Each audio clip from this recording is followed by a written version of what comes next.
Hey everyone, so welcome back once again. So students, आज हम पढ़ने वाले हैं about the viruses. Okay, all about the viruses. That is, what are viruses? Their introduction, their structure, their classification and कुछ terminologies हैं वो हम देखने वाले हैं. Mode of multiplication उनका कैसा होता है, वो कैसे बैक्टीरियल सेल के अंदर रेप्लिकेट करते हैं, वो सारी चीजें हम देखने वाले हैं. ठीक है, तो आपका ये viruses का होने वाला है पार्ट फर्स्ट. ठीक है, तो जिसके अंदर हम पार्ट फर्स्ट के अंदर हम पढ़ने वाले हैं आज introduction of the virus, structure of the virus and कुछ 2 या 3 आपकी टर्मिनोलॉजीज हैं वो हम देखने वाले हैं. ठीक है, तो देखिए सबसे पहले हमें पता है वायरसेस हैं. सबसे पहले हम देखिए कुछ टर्म्स पढ़ते हैं, दैट इज वायरोलॉजी. वायरोलॉजी का मतलब क्या होता है? The branch of science which deals with the study of viruses. Okay, viro का मतलब क्या हो गया? वायरो का मतलब वायरस एंड लॉजी का मतलब क्या होता है? About study. ठीक है, कि किसी भी चीज की स्टडी करना लॉजी. ठीक है, तो वायरोलॉजी का मतलब क्या होता है कि वो साइंस की वो ब्रांच जो deals with the study of viruses. Okay, तो ये हो गया वायरोलॉजी. उसके बाद जो फादर ऑफ वायरोलॉजी है वो कौन है? डिमिट्री इवानोवस्काई है, उनको हम बोलते हैं फादर ऑफ वायरोलॉजी. ओके, ये साइंटिस्ट है, ये क्या है? फादर ऑफ वायरोलॉजी है. उसके बाद देखिए वायरसेस का हम देख रहे हैं इंट्रोडक्शन ऑफ कि वायरसेस हैं उनके बारे में. ठीक है, कि वो कैसे होते हैं, कैसा उनका नेचर होता है, वो कैसे काम करते हैं. ठीक है, देखिए फर्स्ट पॉइंट आपका है इंट्रोडक्शन के अंदर, that is viruses are obligate intracellular parasite. मतलब क्या हुआ इसका? ऑब्लिगेट का मतलब होता है कंपल्सरी, दैट इज इंपॉर्टेंट. ठीक है, इंट्रासेल्युलर का मतलब होता है इनसाइड द सेल. ठीक है, सेल के अंदर. उसके बाद पैरासाइट जो डिजीज कॉज करते हैं. ठीक है, देखिए ऑब्लिगेट इंट्रासेल्युलर पैरासाइट, इसका मतलब क्या हुआ कि वायरसेस हैं वो सेल के अंदर जो है काम करते हैं. सेल के अंदर किसी भी लिविंग सेल के अंदर क्या करते हैं? वो मल्टीप्लिकेशन करते हैं, इसलिए हम उनको क्या बोलते हैं? Obligate intracellular parasite. First point clear. अब देखिए कोई भी चीज है वो जाके किसी दूसरी सेल के पास में जाके काम करे, दूसरी सेल के अंदर जाके जब वायरस काम कर रहा है तो इसका मतलब वो बाहर भाई रेप्लिकेट नहीं कर सकता. ठीक है, मल्टीप्लिकेशन उसका बाहर नहीं हो सकता. तो इसका मतलब क्या हुआ कि उसके पास में किसी ना किसी चीज की कमी है, इसलिए वो क्या नहीं कर रहा? खुद से रेप्लिकेट नहीं कर रहा है. ठीक है, इसका मतलब क्या हुआ कि वो जब बैक्टीरियल सेल के अंदर मल्टीप्लाई कर रहा है तो इसका मतलब क्या है? It do not have enzymes. ठीक है, कौन से वाले एंजाइम? वो एंजाइम जो हेल्प करते हैं रेप्लिकेशन के अंदर, मल्टीप्लिकेशन ऑफ द सेल है उसके अंदर. तो वायरस के पास में वो एंजाइम से वो नहीं होते हैं, इसलिए वो क्या करते हैं? सेल के अंदर जाके मल्टीप्लाई करते हैं. क्लियर है? उसके बाद सेकंड पॉइंट देखिए, in fact plant, animal and bacteria. Virus है वो जरूरी नहीं है कि सिर्फ वो एनिमल को ही कॉज करेगा, एनिमल को ही डिजीज करेगा, बैक्टीरिया को ही करेगा या फिर प्लांट को ही करेगा. वो सबको डिजीज कॉज कर सकता है. ठीक है, एनिमल, प्लांट एंड बैक्टीरिया सबको वो डिजीज कॉज कर सकता है जो वायरस है वो. ठीक है, उसके बाद थर्ड पॉइंट देखिए, 10 to 100 times smaller than bacteria. अब पॉइंट यहाँ पे आता है कि वायरस है उसका जो साइज होता है वो बहुत छोटा होता है. ठीक है, साइज उसका बहुत छोटा, किससे? बैक्टीरिया से बहुत छोटा साइज होता है, that is 10 to 100 times smaller होता है वो बैक्टीरिया से. ठीक है, इसलिए अब देखिए 10 to 100 टाइम्स वो छोटा है बैक्टीरिया से, तो इसका मतलब क्या हुआ कि उसको हम जो हमारा नॉर्मल माइक्रोस्कोप होता है उससे हम उसको विजुअलाइज नहीं कर सकते. इसलिए to visualise viruses we can use electron microscope. ठीक है, इलेक्ट्रॉन माइक्रोस्कोप है उसका यूज करते हैं हम जो वायरसेस होते हैं उनको विजुअलाइज करने के लिए, उनको देखने के लिए. क्लियर है? उसके बाद देखिए इजीली फिल्ट्रेबल. अब सीधी सी बात है भाई, कोई भी चीज बहुत छोटी है, जब उसको हम फिल्टर आउट करते हैं तो वो इजीली क्या हो जाएगी? फिल्ट्रेबल हो जाएगी, इजीली वो फिल्टर हो जाएगी, क्योंकि उसका साइज है वो क्या है? बहुत छोटा है. तो वायरस है वो भी क्या है? बहुत छोटे साइज के होते हैं, इसलिए वो क्या हो जाते हैं? इजीली फिल्ट्रेबल होते हैं. ठीक है, उसके बाद देखिए they do not have any cellular compartment. इसका मतलब क्या हुआ? इनके पास में कोई सेल ऑर्गेनेल्स है वो नहीं होती है. वायरस के पास में लाइक माइटोकॉन्ड्रिया हो गया, राइबोसोम हो गया, ये कोई भी लाइसोसोम हो गया. ठीक है, ये कोई भी न्यूक्लियस वगैरह, ये कोई भी जो सेल ऑर्गेनेल्स होती हैं वो प्रेजेंट नहीं होती है वायरस के पास में. ठीक है, उसके बाद वायरस के पास जेनेटिक मटेरियल होगा, बट जेनेटिक मटेरियल कैसा होगा? या तो आइदर डीएनए और आरएनए दोनों एक साथ पास में जेनेटिक मटेरियल है वो, इसलिए उसके पास में क्या होगा, या तो डीएनए ही उसका जेनेटिक मटेरियल होगा या फिर उसका आरएनए है वही जेनेटिक मटेरियल होगा। ठीक है, दोनों एक साथ नहीं हो सकते हैं। ओके, उसके बाद अनअफेक्टेड ऑफ एंटीबायोटिक्स, इसका मतलब क्या हुआ भाई, वायरसेस हैं, इनके ऊपर मेडिसिन का कोई असर नहीं होता है, इसलिए ये क्या होते हैं, एंटीबायोटिक्स के क्या होते हैं, रेजिस्टेंट होते हैं। रेजिस्टेंट मतलब इनके ऊपर कोई इफेक्ट पड़ता ही नहीं है वो एंटीबायोटिक्स का। ठीक है, तो ये एंटीबायोटिक रेजिस्टेंट होते हैं, वायरसेस है वो। ठीक है, they are heat sensitive. Sensitive का मतलब क्या होता है, थोड़ी सी भी अगर इनको हीट प्रोवाइड करी जाए तो ये क्या हो जाते हैं, वहां पे ही डैमेज हो जाते हैं। ठीक है, हीट से ये किल अप हो जाते हैं, हाई हीट जब इनको प्रोवाइड करती है तब। तो ये क्या होते हैं, हीट सेंसिटिव होते हैं। अभी हाल फिलहाल का अगर हम एग्जांपल देखें कोरोना वायरस का, ठीक है, तो हमारे मोदी जी ने क्या कहा था, भाई थाली बजाओ, घंटी बजाओ, दिए जलाओ। तो वो चीजें क्यों बोली थी इसने, वायरस को मारने के लिए ये चीजें क्यों बोली उसने, क्योंकि ये सब चीजें करेंगे तो क्या होगा, हीट प्रोड्यूस होगी, और वो हीट है वो क्या करेगी, हेल्प करेगी टू किल द वायरस। ठीक है, क्योंकि वायरस है वो क्या होते हैं, हीट सेंसिटिव होते हैं, इसलिए ज्यादा हीट में जब इनको रखेंगे तो क्या हो जाएगा, ये अपने आप ही किल हो जाएंगे। ठीक है, ये हो गया हीट सेंसिटिव होते हैं जो वायरसेस हैं वो। उसके बाद देखिए कि अगर हम एग्जांपल देखें कि हमारे पास वायरसेस हैं वो कैसे कैसे होते हैं, फिर कौन कौन सी डिजीज कोज कर सकती हैं, तो ये क्या होता है, rabies, AIDS, hepatitis, dengue, common cold और कोरोना वायरस जैसे हमें बताइए। तो ये इसके एग्जांपल हो गए। उसके बाद देखिए कि जो वायरसेस हैं वो क्या होते हैं, intermediate between non living and living organism. इसका मतलब क्या हुआ, इनको नोट डाउन कर लेना। देखो इसका मतलब क्या होता है, हमारे पास ना वायरस, अब वायरस है वो इंटरमीडिएट होता है किसके बीच का, लिविंग का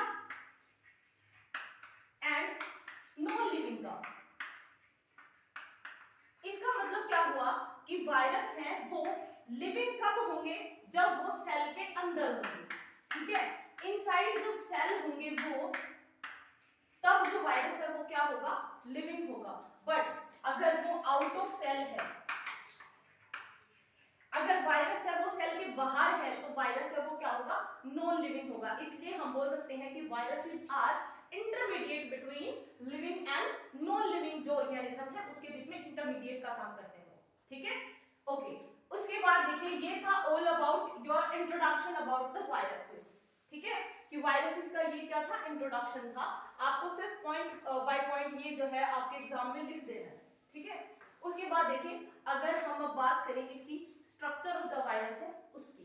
ठीक है, नेक्स्ट जैसे मान लीजिए आपके पास में क्वेश्चन है वो आ गया कि भाई आपको वायरसेस के बारे में एक्सप्लेन करना है। ठीक है, तो आप सबसे पहले क्या करेंगे, इंट्रोडक्शन की हेडिंग डाली, उसके बाद वो 6 या 7 पॉइंट्स जो भी मैंने बताए हैं वो 6 या 7 पॉइंट उसके अंदर 1 बाय 1 लिख दिया। ठीक है, पॉइंट वाइज लिख देना है आपको।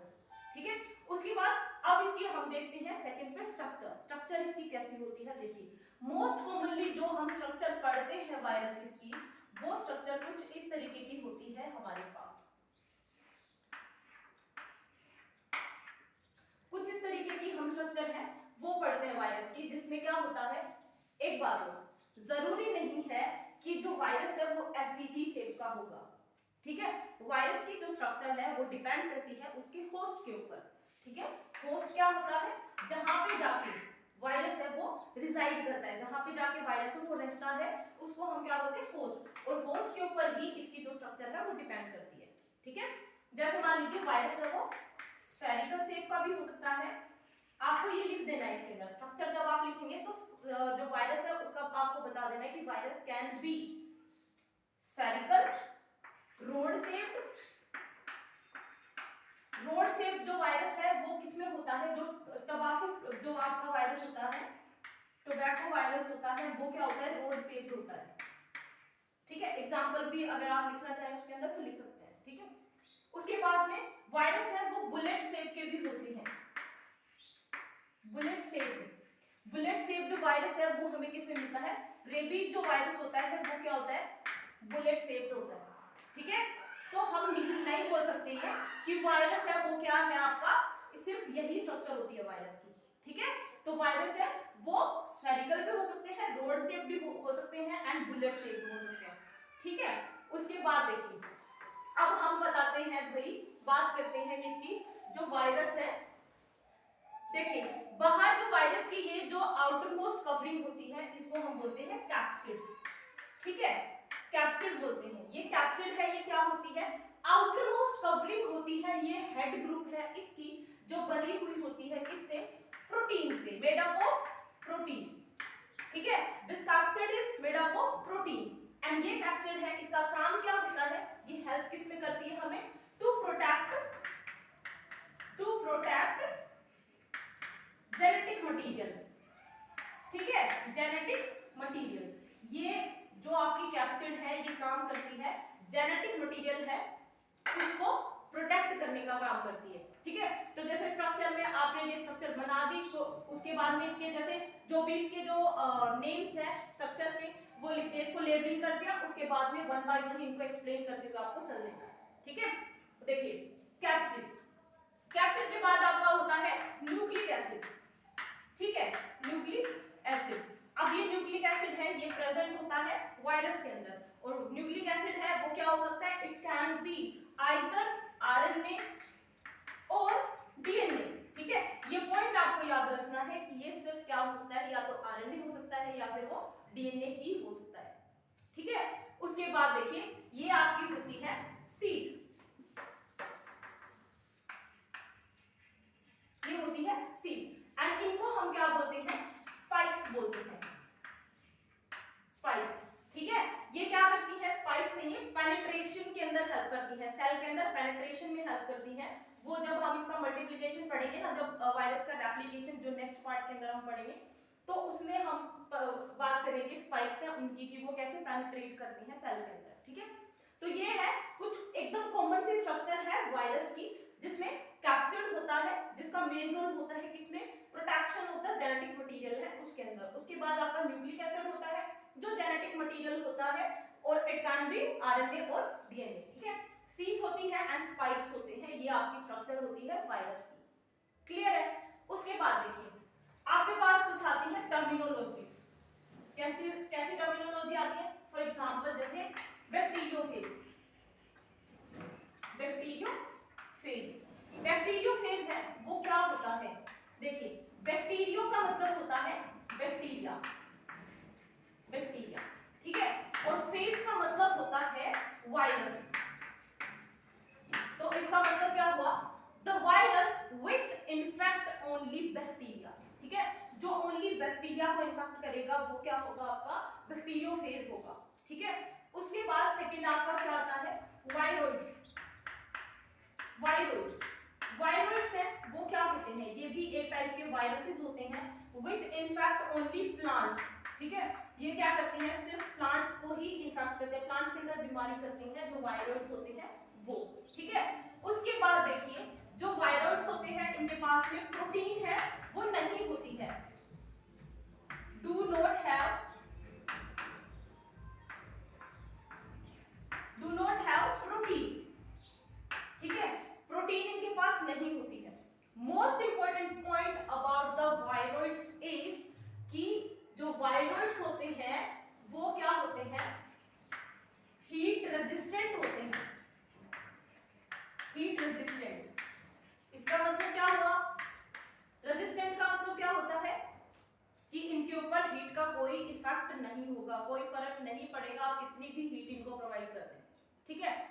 तो ये क्या होते हैं, हीट रेजिस्टेंट होते हैं। अब हमने देखा कि इंट्रोडक्शन के अंदर हमने देखा था ना कि सारे वायरसेस हैं वो क्या होते हैं, हीट रेजिस्टेंट होते हैं, कि थोड़ी सी भी हीट मिलते ही वो क्या हो जाते हैं, किल हो जाते हैं, ठीक है, मर जाते हैं वो। But in case of viroids ये क्या होते हैं, हीट रेजिस्टेंट होते हैं, पॉइंट याद रखना आपको, ठीक है। उसके बाद देखिए जो थर्ड है आपके पास में, थर्ड टर्म आती है आपके पास में प्रियोन्स, प्रियोन्स है वो क्या होते हैं, ये भी एक टाइप के वायरसेस होते हैं जिनके पास में प्रोटीन है वो प्रेजेंट होती है, प्रोटीन प्रेजेंट इन दैम, ठीक है, इनके पास प्रोटीन है वो प्रेजेंट होती है। सेकंड पॉइंट, इनके पास में क्या नहीं होता, genetic material that is nucleic acid है वो नहीं होता है इनके पास में, ठीक है, नो न्यूक्लिक एसिड, इनके पास न्यूक्लिक एसिड है वो नहीं होता है। प्रोटीन है वो होता है इनके पास में, ठीक है। ये आपके हैं प्रियम्स। तो ये पार्ट था, हमने टोटली कवर अप कर लिया इंट्रोडक्शन वायरसेस का, उसके बाद में इसकी स्ट्रक्चर कैसी होती है, एंड ये कुछ टर्म्स थी आपकी bacteriophage, viroids and prions. I think समझ में आ गया होगा, अगर नहीं आया हो तो आप मुझे बता सकते हैं कमेंट करके, ठीक है। Okay, thank you very much.